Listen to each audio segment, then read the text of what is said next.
Assalamualaikum warahmatullahi wabarakatuh. Saya Enistianti, dosen pengampu mata kuliah studi kelayakan bisnis pada program studi agribisnis Universitas Muhammadiyah Yogyakarta. Pada perkuliahan studi kelayakan bisnis kali ini kita akan membahas tentang analisis kriteria investasi atau dapat dikatakan studi kelayakan bisnis dari aspek keuangan. Analisis kriteria investasi perlu dilakukan yang bertujuan untuk mengetahui sejauh mana gagasan usaha yang dilakukan akan memberikan manfaat ataupun benefit, baik dilihat secara finansial benefit maupun sosial benefit. Perkiraan benefit dan cost menggambarkan posisi keuangan di masa mendatang dapat digunakan sebagai yang pertama, alat kontrol pengendalian biaya bagi pelaku bisnis. Yang kedua, bahan pertimbangan bagi penanam modal dalam mengambil keputusan apakah modal yang ditanam untuk proyek atau dimasukkan ke lembaga keuangan. Analisis kriteria investasi digunakan untuk mengambil keputusan suatu gagasan usaha, apakah diterima atau ditolak. Dengan kata lain, apakah gagasan usaha dapat dijalankan atau tidak. Kriteria investasi yang digunakan yaitu Net Present Value atau NPV pada dasarnya merupakan keuntungan yang akan diperoleh dalam kurun waktu tertentu dengan mempertimbangkan bahwa nilai uang akan berkurang dengan berjalannya waktu. Yang kedua, Net Benefit Cost Ratio. Yang ketiga, Gross Benefit Cost Ratio. Yang keempat, Internal Rate of Return yang merupakan tingkat suku bunga di mana NPV sama dengan 0 dan merupakan kemampuan perusahaan untuk mengembalikan pinjaman dari lembaga keuangan. Kemudian profitability ratio merupakan rasio keuntungan dengan biaya investasi dan yang terakhir adalah payback period yang merupakan waktu yang dibutuhkan untuk mengembalikan modal investasi. Kita bahas satu persatu. Net Present Value. Perhitungan Net Present Value merupakan net benefit yang telah didiskon dengan menggunakan Social Opportunity Cost of Capital atau SOCC atau suku bunga yang berlaku di masyarakat sebagai diskon faktor. Net benefit merupakan selisih antara benefit dengan total cost, di mana total cost terdiri dari biaya investasi dan biaya operasional. Rumus untuk menghitung NPV yaitu sigma net benefit dikalikan dengan diskon faktor, di mana diskon faktornya dirumuskan 1/1 plus I pangkat N. Suatu gagasan usaha dikatakan layak jika NPV bernilai positif dan sebaliknya gagasan usaha tidak layak apabila NPV-nya lebih kecil dari 0 atau bernilai negatif.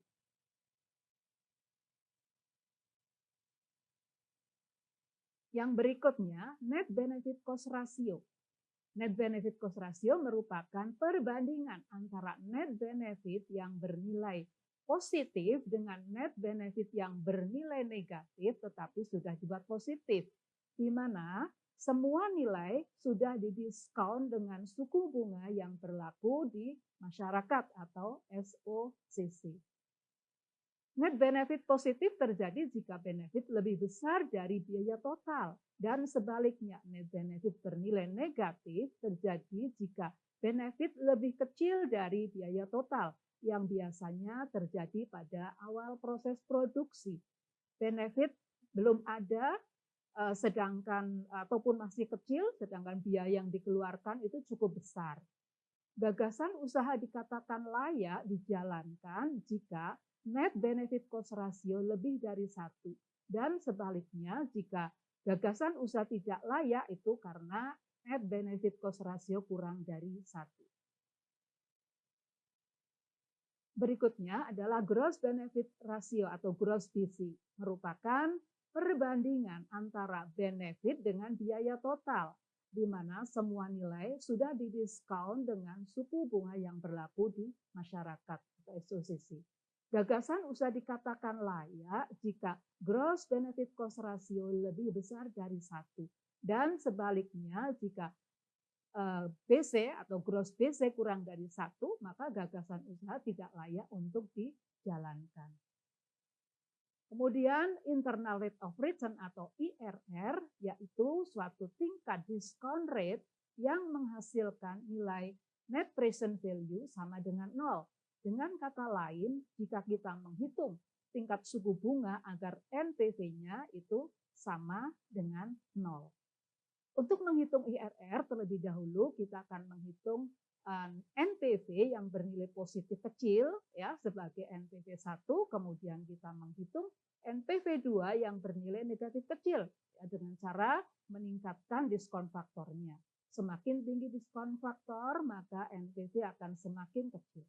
Secara matematis IRR dirumuskan diskon faktor yang pertama atau I1 ditambah dengan NPV positif dibagi dengan NPV positif minus NPV negatif. Kemudian dikalikan dengan selisih antara diskon faktor yang kedua dengan yang pertama atau I2 dikurangi I1.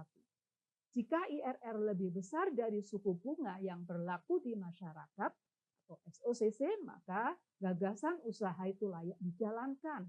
Sebaliknya, jika IRR lebih kecil dari SOCC, maka gagasan usaha tidak layak dijalankan.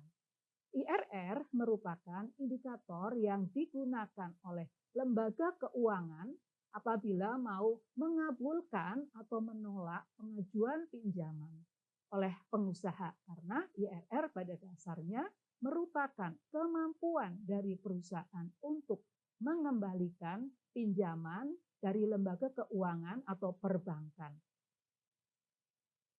Yang berikutnya adalah profitability ratio, yaitu merupakan perbandingan antara selisih benefit dengan biaya operasional dengan jumlah biaya investasi, di mana semua nilai sudah didiskon menggunakan social opportunity cost of capital atau suku bunga yang berlaku di masyarakat.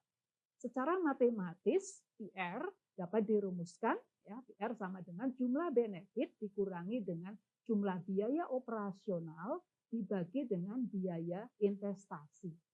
Jika profitability ratio lebih besar dari 1, maka gagasan usaha layak untuk dijalankan. Sedangkan jika profitability ratio kurang dari 1, maka gagasan usaha tidak layak dijalankan.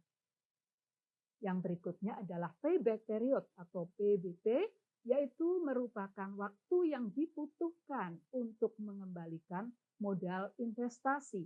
Dalam hal ini satuannya adalah tahun. Semakin cepat modal investasi itu kembali, maka semakin baik. Dan payback period merupakan pertimbangan bagi investor untuk menanamkan modalnya. Formula untuk menghitung payback period yaitu T-1, yaitu waktu sebelum adanya payback period. Ya. Kemudian di sini ditambah dengan jumlah biaya atau dikurangi dengan biaya benefit ya yang mendekati tadi biaya investasi ya sampai tahun ke T-1, kemudian dibagi dengan benefit pada tahun berikutnya. Ya, jadi sebagai contoh, misalnya investasi sebesar 20 juta. Kemudian benefit sampai tahun ke-5 sebesar 18 juta. Benefit tahun ke-6 ada 8 juta, maka berdasarkan rumus di atas dapat dijelaskan bahwa 5 tadi ya ditambah dengan 20 juta dikurangi dengan 18 juta dibagi 8 juta. Kira-kira diperoleh payback period 5 plus 0,25 atau 5,25 tahun. Nah, demikian kita sudah membahas analisis kriteria investasi, yaitu merupakan studi kelayakan bisnis terutama dari aspek keuangan, yang dapat dipergunakan oleh pihak-pihak yang berkepentingan untuk mengambil keputusan apakah menerima atau menolak gagasan usaha yang telah direncanakan berdasarkan manfaat secara finansial atau financial benefit, maka kita dapat menggunakan di sini NPV, net B per C, gross benefit cost ratio, internal rate of return, profitability ratio, dan payback period. Demikian, semoga bermanfaat. Wassalamualaikum warahmatullahi wabarakatuh.